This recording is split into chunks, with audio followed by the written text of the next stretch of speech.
একদিন এই ছোট ছোট পোকাগুলো একজন আরেকজনকে ভালোবেসে ফেলে। এরপর তারা দুজনের সামনে গিয়ে নিজেদের জন্য ঘর খুঁজতে শুরু করে দেয়। তখন ছেলে পোকাটা অনেক খোঁজাখুঁজির পর পাথরের নিচে একটা ঘর খুঁজে পায়, কিন্তু সেই ঘরটা অনেক ছোট হওয়ার কারণে সে এই ঘরটাকে ছেড়ে বড় দেখে একটা ঘর খুঁজতে শুরু করে দেয়। কিন্তু তখনই অনেক জোরে জোরে বাতাস হওয়ার কারণে একটা গাছের পাতা নিচে পড়ে যায়, যার কারণে পোকাটা অনেক ভয় পেয়ে সেই পাতার নিচে লুকিয়ে লুকিয়ে ঘর খুঁজতে শুরু করে দেয়। কিন্তু ঘর খুঁজতে খুঁজতে সে অনেক সুন্দর একটা ক্যান খুঁজে পায়। তখন সেই ক্যানের ভিতরে ঢোকার পর সেই ঘরটা তার অনেক পছন্দ হয়ে যায়। কিন্তু তখনই হঠাৎ করে কালো মেঘের কারণে সবকিছু অন্ধকার হয়ে যায়। এই জন্য পোকাটা বাইরে বের হলেই সেখানে অনেক জোরে জোরে বৃষ্টি হতে শুরু করে দেয়, যার কারণে সেই ক্যানের ভিতরে অনেকগুলো পানি ভরে যাওয়ার কারণে তার সুন্দর ঘরটাকে ফেলে নতুন একটা ঘর খুঁজতে শুরু করে দেয়। এরপর সে অনেক পুরনো একটা পাইপের মধ্যে ঢুকে যায়। সেখানে ঢোকার পর সেই ঘরটা তার অনেক পছন্দ হয়, কিন্তু তখনই সে দেখতে পায় সেখানে আগে থেকে একজন বসবাস করে।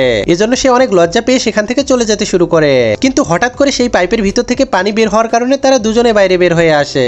তখন দিনের আলোতে তারা একজন আরেকজনকে চিনে ফেলে। সেই মহিলা পোকাটাই ছিল তার প্রেমিকা। এরপর তারা জঙ্গলের ভিতরে আরেকটা অন্ধকার পাইপের মধ্যে ঢুকে যায়। তখন তারা একজন আরেকজনকে দেখতে শুরু করে দেয়, কিন্তু তখনই একজন মানুষ এসে সেই পাইপে পানি ছেড়ে দেয়, যার কারণে তাদের ভালোবাসা সেখানেই শেষ হয়ে যায়। বন্ধুরা, ভিডিওটি ভালো লেগে থাকলে অবশ্যই একটা লাইক দিয়ে যাবেন এবং চ্যানেলটা সাবস্ক্রাইব করে রাখবেন।